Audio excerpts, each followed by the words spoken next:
सुप्रभात बच्चों, आज की हिंदी कक्षा में आपका स्वागत है। आज हम पढ़ेंगे वितान भाग 1 पुस्तक से बेबी हालदार जी द्वारा रचित पाठ आलो अंधारी। आलो अंधारी पाठ को पढ़ने से पहले हम बेबी हालदार जी का एक संक्षिप्त जीवन परिचय प्राप्त करते हैं। बेबी जी का जन्म संभवतः 1974 में जम्मू कश्मीर में हुआ था।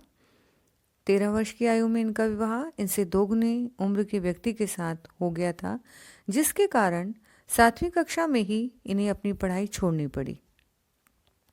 विवाह के 12-13 वर्षों बाद पति के अत्याचारों से आहत होकर बेबी अपने 3 बच्चों के साथ पति का घर छोड़कर दुर्गापुर से फरीदाबाद आ गईं।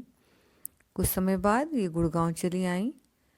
आलो अंधारी बेबी जी द्वारा रचित एकमात्र पुस्तक है जिसका हिंदी में अनुवाद किया गया है। आलो अंधारी पाठ में एक नौकरानी के रूप में कार्यरत बेबी हालदार जी ने अपनी आत्मकथा प्रस्तुत की है। ये आत्मकथा जीवन की सच्चाइयों से प्रेरित होकर लिखी गई है, जिसमें बेबी 13 वर्ष की आयु में विवाहित होकर जीवन की सबसे संवेदनशील उम्र में ही अपने पति के 3 बच्चों की मां बन गई और पति की ज्यादतियां अत्याचारों से तंग आकर अपने बच्चों के साथ वह अकेली ही अपने जीवन के कटु अनुभवों का तथा सच्चाइयों का सामना करने के लिए एक खुले आसमान तथा अपरिचित वातावरण पर निकल पड़ी। चलिए पढ़ते हैं पाठ आलो अंधारी।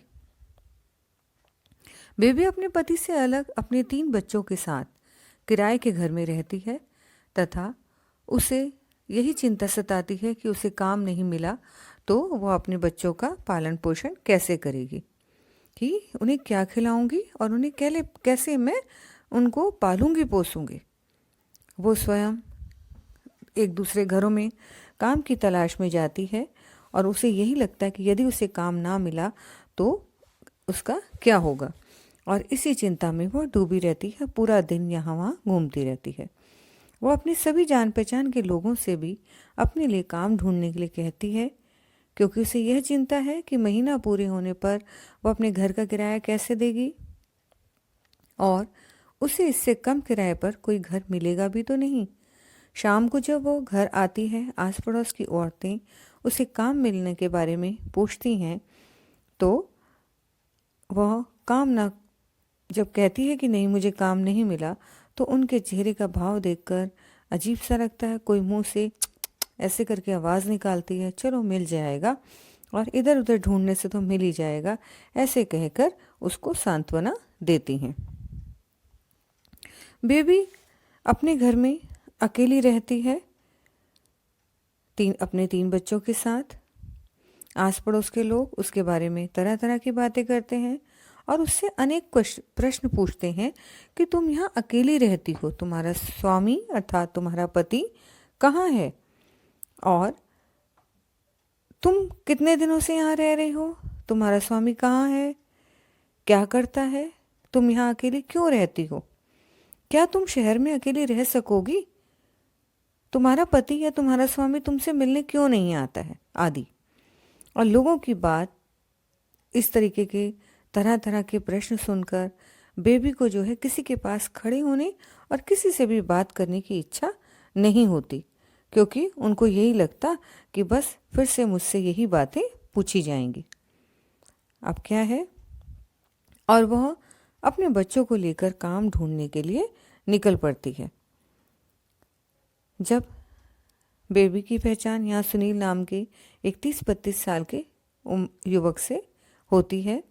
एक दिन वह उसे रास्ते में मिलता है और बातचीत के दौरान उसे पता चलता है कि जब बेबी को काम की तलाश है तो 2-3 दिन बाद सुनील बेबी को बताता है कि उसको एक काम मिला है और उसे वो अपने साथ एक कोठी में ले जाता है।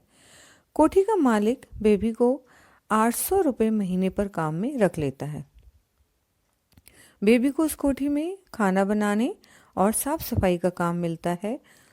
उस कोठी में पहले से भी एक औरत जो है वो काम कर रही होती है और बेबी को उसकी जगह काम मिलता है, जिस कारण जब वो पहले की काम करने वाली युवती वहाँ आती है और बेबी को जो है बुरा भला कहती है कि जो है तुमने मेरा काम छीन लिया है, इसलिए वो उसको जाकर बहुत उल्टा सीधा बोलती है। बेबी उस दिन उस घर में रोज़ सुबह जाती, दोपहर तक सारा काम खत्म करके वापस अपने घर चली आती। अपने घर वापस आकर वो अपने बच्चों को नहलाती खिलाती तथा उनके भविष्य के बारे में सोचती है। जिस मकान में वो रहती है वो उसका किराया बहुत ज़्यादा था, जिस कारण वह दूसरी जगह और भी काम ढूंढना चाहती है ताकि अपने घर का किराया जो है वो अच्छे से आसानी से चुकता कर सके। अब क्या हुआ कि जिस घर में बेबी रहती है, किराया अधिक होने के कारण वहाँ पर और दूसरा वहाँ के लोगों की तरह तरह की बातों से वो तंग आ चुकी थी, इसलिए वो अपने लिए नया घर ढूंढती है। बहुत ढूंढने पर उसे नया घर मिल जाता है।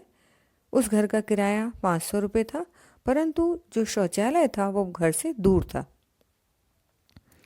शौचालय दूर होने के कारण उसे कई तरह की परेशानियों का सामना करना पड़ता, लेकिन दूसरों को संतुष्ट देख वह स्वयं को भी उन्हीं के भांति ढालने का प्रयास करती।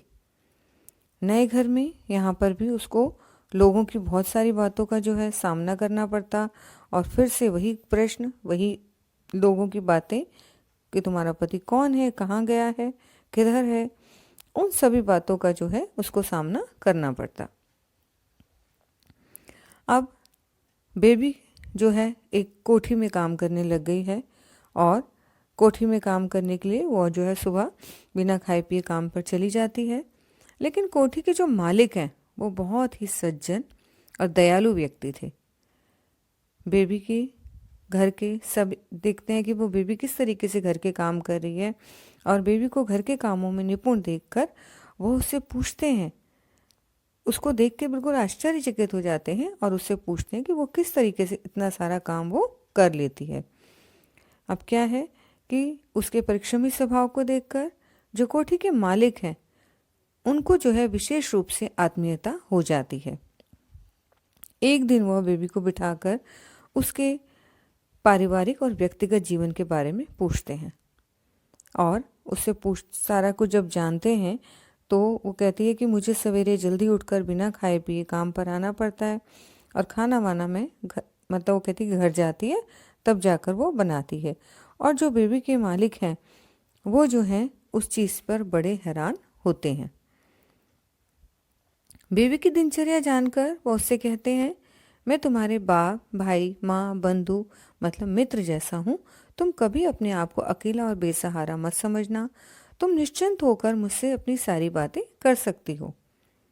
तुम भी मुझे तातुश कहा करो। तातुश अर्थात घर का बड़ा व्यक्ति, तातुश कहा करो। और मेरे बच्चे तो कहते हैं कि वो उनको कहते हैं कि मेरे बच्चे भी मुझे तातुश कहते हैं। तुम मेरी बेटी जैसी हो तथा इस घर की ही लड़की हो। अब जो है उस घर के मालिक बेबी को कहते हैं कि तुम जो है मुझे तातुश तो कहो, और इसके साथ साथ वो बेबी के खान पान हर चीज़ का ध्यान भी रखने लगते हैं। घर के मालिक के साथ साथ घर के सभी सदस्यों द्वारा बेबी को आदर सम्मान का भाव जो है घर में मिलता था।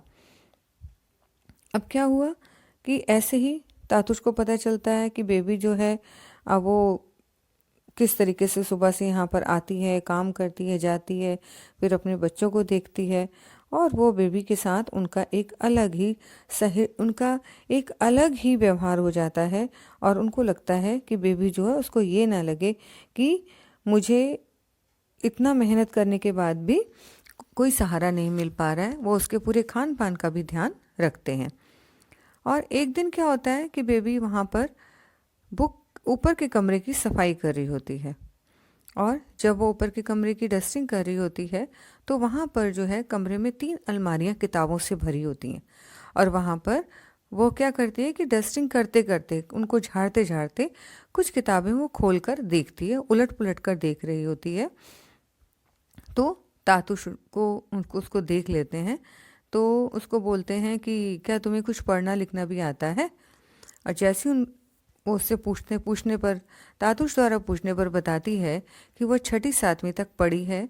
और तातुश जो है बेबी के पढ़ने संबंधी शौक को जानकर उसे तस्लीमा नसरीन की किताब और एक कॉपी और एक पेन देते हैं और फिर से उसको कहते हैं कि तुम पढ़ना लिखना आरंभ करो, और इस तरीके से वह बेबी को प्रोत्साहित करते हैं। काम की अधिकता के कारण, क्योंकि बेबी तातुश के सारे काम करती है उनके घर के, तो काम की अधिकता के कारण बेबी को ज़्यादा वक्त तो नहीं मिल पाता था। तो उसने क्या किया कि वह बुक और वो कॉपी वो अपने घर ले गई और किताब कॉपी पेन लाकर अपने जीवन की घटनाओं और थोड़ा थोड़ा उसने जो उसकी दिनचर्या थी उसके बारे में वह लिखना शुरू कर दिया। और धीरे धीरे यह लेखन कार्य जो है बेबी का शौक बनता चला गया और एक दिन शौक ने ही उसकी आदत का जो है रूप ले लिया। अब क्या हुआ, बेबी एक घर में 3 बच्चों के साथ अकेले रहती थी और उसका इस तरीके से अकेला रहना लोगों को अखरता था। जहाँ वो रहती थी वहाँ के लोग उससे अभद्र व्यवहार करते थे, लेकिन वह निडरता और संयम बरतते हुए उन सब चीज़ों को सहकर आगे निकल जाती। एक दिन जिस कमरे में वो रहता, उसका मकान मालिक का बेटा उसके घर आकर बैठ जाता है और वहाँ से जाने का नाम ही नहीं लेता। अब वो तो जानती थी कि यहाँ क्या क्यों बैठा है, उसको समझ में आ रहा था, लेकिन मन ही मन वो उसको जल्दी से उसको उन्होंने एक निर्णय ले लिया कि ये तो यहाँ इस तरीके से मुझे छेड़ने की नीयत से रोज़ आ जाता है और ऐसा है कि अब मैं इस घर को जल्दी से जल्दी छोड़ दूँगी। एक दिन जब वो काम से लौटती है तो उसको अपने बच्चे रोते हुए मिलते हैं। उसका घर टूटा हुआ है, सारा सामान बाहर बिखरा हुआ दिखाई देता है। ये सब देखकर वह भी एकदम से रोना शुरू कर देती है, क्योंकि उसको ये चीज़ अच्छी नहीं लगती है कि ये क्या हो गया उसके घर के साथ। और जब वो रोने लगती है वहाँ पर तो वो देखती है कि उसके घर के अतिरिक्त तो और घरों को भी तोड़ा गया है, परंतु उन घरों में तो कोई ना कोई व्यक्ति या मर्द था, तो उसने अपने परिवार को संभाल लिया, लेकिन क्योंकि वह अकेली थी इसलिए उसके आंसू निकल आए। और वो क्या करती है, अपना सामान धीरे धीरे इकट्ठा करती है और नए घर की तलाश के लिए सोचने लगती है। लेकिन उसको लगता है कि वो तो अकेली है और इतनी जल्दी नया घर मिलना भी मुश्किल है, और इसी कारण वह रात वो अपने बच्चों के साथ खुले आसमान के नीचे बिताती है। बेबी को दुख था कि उसके दोनों भाई उसके आसपास ही रहते हैं और उन्हें बेबी के बेघर होने का मालूम था, फिर भी कोई भी उसकी सहायता के लिए नहीं आया। और इस बात का उसको बहुत ज़्यादा दुख लगता है कि उसकी सहायता देखो उसके अपने सगे भाई तक नहीं कर रहे हैं। अब क्या होता है कि जब तातुश को पता चलता है कि बेबी जो है बेघर हो गई है, तो वो उससे तुरंत अपने घर में आश्रय देते हैं और जो है कि वो कहते हैं कि बेबी एक कमरा है, तुम इस कमरे में रहा करो, और वो तातुश के घर में रहने लगती है। तातुश के घर में बेबी और उसके बच्चों को जीवन की सभी सुख सुविधाएं जो हैं मिलने लग जाती हैं, और तातुश इसके बदले में सिर्फ यही कहते हैं कि चलो अब उनको 2 वक्त की रोटी जो है गरम मिल जाया करेगी। तातुश बेबी और उसके बच्चों का पूर्ण रूप से ध्यान रखते हैं और उनके बीमार पड़ने पर दवा का प्रबंध समय अनुसार खिलाना और देना इसका पूरा दायित्व निभाते हैं। तातुश के सद्व्यवहार को देखकर बेबी आश्चर्यचकित रहती है। बेबी का बड़ा लड़का किसी अन्य जगह पर काम करता है और 2 महीने से उसकी कोई खोज खबर नहीं थी और वह उसको अपने बेटे के लिए हमेशा उदास रहा करती थी। इसलिए तातुश ने जो है अंदर ही अंदर उसके बेटे को खोजना शुरू कर दिया और एक दिन तातुश उसके बड़े लड़के को खोज कर लाते हैं और बेबी से मिलवाते हैं। तातुश उस लड़के को पास में ही काम दिलवाते हैं जिससे बेबी उससे आसानी से मिल सके, और बेबी तातुश के उपकारों को देखकर सोचती है कि शायद तातुश पिछले जन्म में उसके पिता रहे होंगे, और इस तरीके से बेबी जो है बेबी के मन में तातुश के प्रति और भी समान भाव बढ़ता चला गया जब उसने देखा कि तातुश ने उनके बेटे को इस तरीके से एक दिन अचानक उससे आकर मिलवा दिया। अब हुआ क्या कि जब बेबी को अब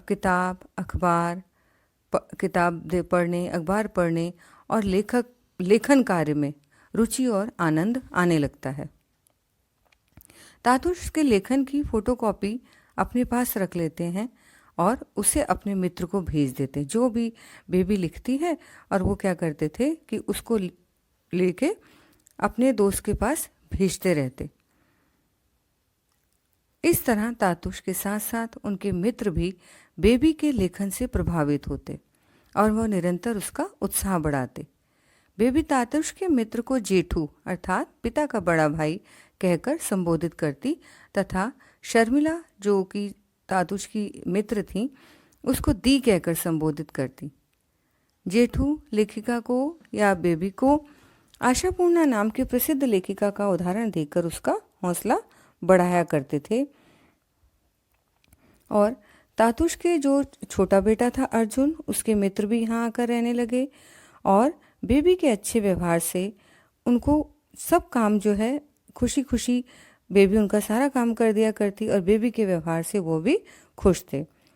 तातुश ने सोचा सारा दिन के काम करने के बाद बेबी थक जाती होगी, तो उन्होंने बेबी को रोजाना शाम को पार्क में भेजना शुरू किया कि जाओ और अपने बच्चों को घुमा के लाया करो, जिससे कि बच्चों का दिल भी बहल जाएगा और तुम्हें भी अच्छा लगेगा। अब वो जो है पार्क में जाने लगी। पार्क में नए नए लोगों से उसकी मुलाकात होती। एक दिन बेबी की मुलाकात वहाँ एक रोज घूमने आने वाली बंगाली लड़की से हुई। और हुआ क्या, थोड़े दिन मुलाकात हुई और उसके बाद वो लड़की वहाँ से चली गई, अपने गांव चली गई। ज़्यादा से ज़्यादा उसकी 20 या 22 वर्ष की उसकी उम्र होती है थी। उसका विवाह नहीं हुआ था और वो लड़की अपने घर चली जाती है। बेबी को पार्क में फिर जो है कभी नहीं मिलती। और जब बेबी वहाँ अकेली होती तो लोगों का स्वभाव जो था वो बहुत गलत था, इसलिए बेबी पार्क में जाना छोड़ देती है। एक दिन बेबी से मिलने उसके पिताजी आते हैं और जब वो उनसे मिलने आते हैं तो बेबी को पता चलता है कि उसकी माँ की मृत्यु हो गई है और वह रोने लगती है, क्योंकि उसके भाई भाभी सभी लोग इस शहर में रहते हुए भी किसी ने नहीं बताया कि उसकी माँ की तबीयत खराब है और ना ही उसको ये बताया कि उसकी माँ का निधन हो गया। बेबी को इस बात का बहुत ही दुख था कि अंतिम समय वो अपनी माँ से नहीं मिल पाई। बेबी के बाबा उसे उसके लिखने पढ़ने और जीवन के सुख को देखकर निश्चिंत हो जाते हैं और जाते जाते उसे उसका अपना और अपने बच्चों का ख्याल रखने का आशीर्वाद देकर चले जाते हैं। बेबी के पिता पहले उसकी कोई खोज खबर नहीं लेते थे, परंतु अब जब उन्हें बेबी का पता चल गया कि बेबी यहाँ रहती है तो धीरे धीरे वो उसका फ़ोन करके उसका हालचाल पता कर लेते थे। अब हुआ क्या कि बेबी की पत्रों के माध्यम से कोलकाता में जेठू और शर्मिला दी तथा दिल्ली में रमेश बाबू से घनिष्ठ मित्रता हो जाती है और उसे आश्चर्य होता है कि उसके साधारण से लेखन को इतना पसंद किया जा रहा है। शर्मिला दी उसे व्यक्तिगत संबंध रखती हैं, लेखिका से उसकी बेबी से उसकी पसंद नापसंद के बारे में पूछती हैं और उसको समय समय पर बहुत सारी चीज़ें भी उसको बताती हैं। अब क्या है कि जब शर्मिला दी उससे बोलती हैं तो बेबी सोचती कि यदि तातुश उसे ना मिले होते तो उसे ये जीवन कहाँ मिलता, उसके लेखन को इतनी लोकप्रियता कहाँ मिलती। बेबी का जीवन तातुश के घर में आकर बदल गया है। उसे उसके जीवन को एक नई दिशा मिल गई थी। उसका बड़ा लड़का उसके पास बगल में ही दूसरे घर में काम करता था। दोनों छोटे बच्चे स्कूल जाने लगे थे और अब वह स्वयं भी एक लेखिका बन गई थी। एक बार का ऐसा ही एक इंसिडेंट है कि जब बेबी जो है रोटी लेकर आई और सबको भूख लगी हुई थी, सब प्लेट पर सब प्लेटें उल्टी थी और हुआ क्या कि सब ने खाना जो है लेने समय अपनी अपनी प्लेट सीधी करी और सब खा रहे थे। और इतने में जो है कि एक रमणदा थे, उन्होंने जो है वहाँ पर उन्होंने जो है कि ध्यान नहीं करा और उन्होंने उसी पर सब्जी ले ली। तो सब्जी में गाढ़ी तरी वाली सब्जी थी और जैसे ही उन्होंने रोटी लेकर खाना शुरू किया तो देखा तरी प्लेट से नीचे गिरी जा रही है। वो एकदम खाना छोड़ अवाक उसे देखने लगा। कुछ क्षण बाद उसे समझ में आया कि अरे वो तो उल्टी प्लेट में खा रहा है। और वहाँ सब लोग बैठे हुए थे और जो हैं कि सब हंसने लगे। और इस बात को देखकर बेबी को भी जो बहुत बहुत ही अच्छा लगा। अब हुआ क्या कि एक दिन तातुश की मेहनत, तातुश का प्रोत्साहन और बेबी की लगन जो है एक दिन सुबह की बात है कि सभी लोग बैठकर चाय पी रहे होते हैं और इतने में क्या होता है कि पड़ोस का एक लड़का हाथ में पैकेट लिए खड़ा है और वह बेबी से कहता है कि यह तुम लोगों का है, डाकिया भूल से हमारे घर डाल गया था। और वह लड़के से पैकेट लेकर तातुश को देकर आती है। तातुश ने देखकर कहा ये तो तुम्हारा है, यह लो और जाकर देखो इसमें क्या है। पैकेट लेकर वो किचन में गई जहाँ पर उसने अर्जुनदा की चाय जो है चढ़ा रखी थी और पैकेट उसने खोला। पैकेट में एक पत्रिका थी। वह उसको पलटने लगी तो उसने देखा कि वहाँ पर तो लेखिका की जगह उसका नाम है। उसे एकदम से आश्चर्य हो गया और सचमुच फिर देखा उसने, सचमुच उसमें लिखा था आलो अंधारी यानी अंधेरे में उजाला, बेबी हालदार।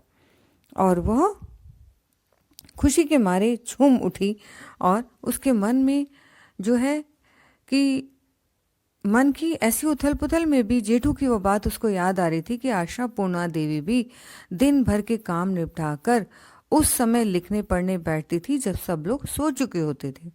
उसने सोचा जेठू ठीक ही कहते थे और एकदम से उसकी नज़र जो है चाय पर पड़ती है। चाय का पानी जो है उबलते उबलते काफ़ी कम हो चुका था।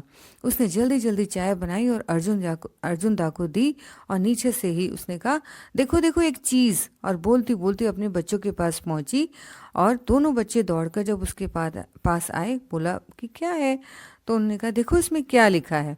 उसकी लड़की ने एक एक कर सभी अक्षर पढ़े और बोली बेबी हालदार, माँ इस किताब में तो तुम्हारा नाम है। और दोनों बच्चे हंसने लगे। उन्हें हंसता देखकर उसका मन खुशी से और भी भर गया।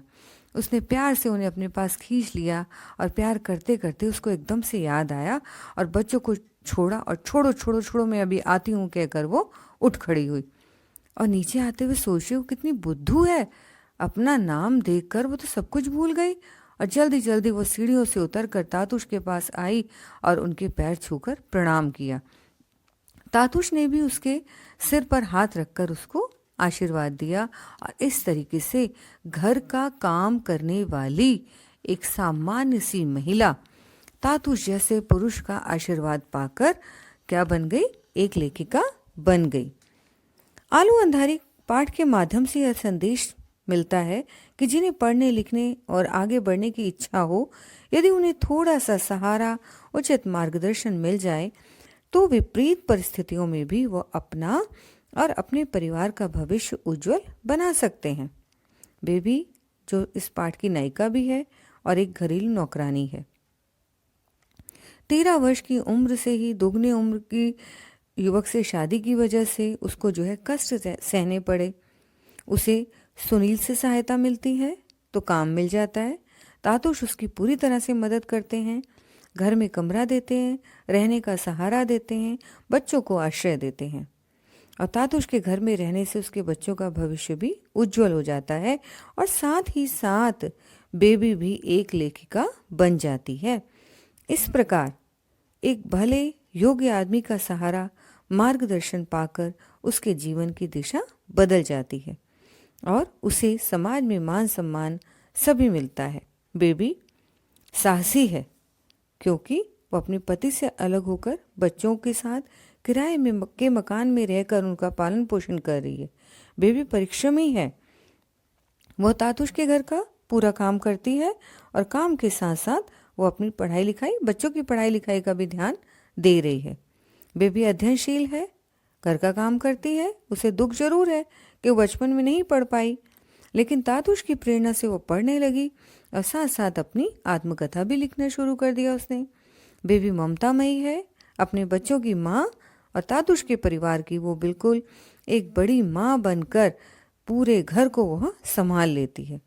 इस प्रकार इस पाठ से हमें यही शिक्षा मिलती है कि मन में लगन और कुछ करने का उत्साह हो, और यदि थोड़ा सा सहारा तातुश जैसे व्यक्तियों का मिल जाए तो कोई भी व्यक्ति अपने जीवन की उचित दिशा प्राप्त कर लेता है। तो बच्चों, यह तो पाठ था बेबी हालदार जी द्वारा रचित आलू अंधारी। उम्मीद है आपको समझ में आ गया होगा। अगली कक्षा में एक नए पाठ के साथ हम फिर उपस्थित होंगे। धन्यवाद।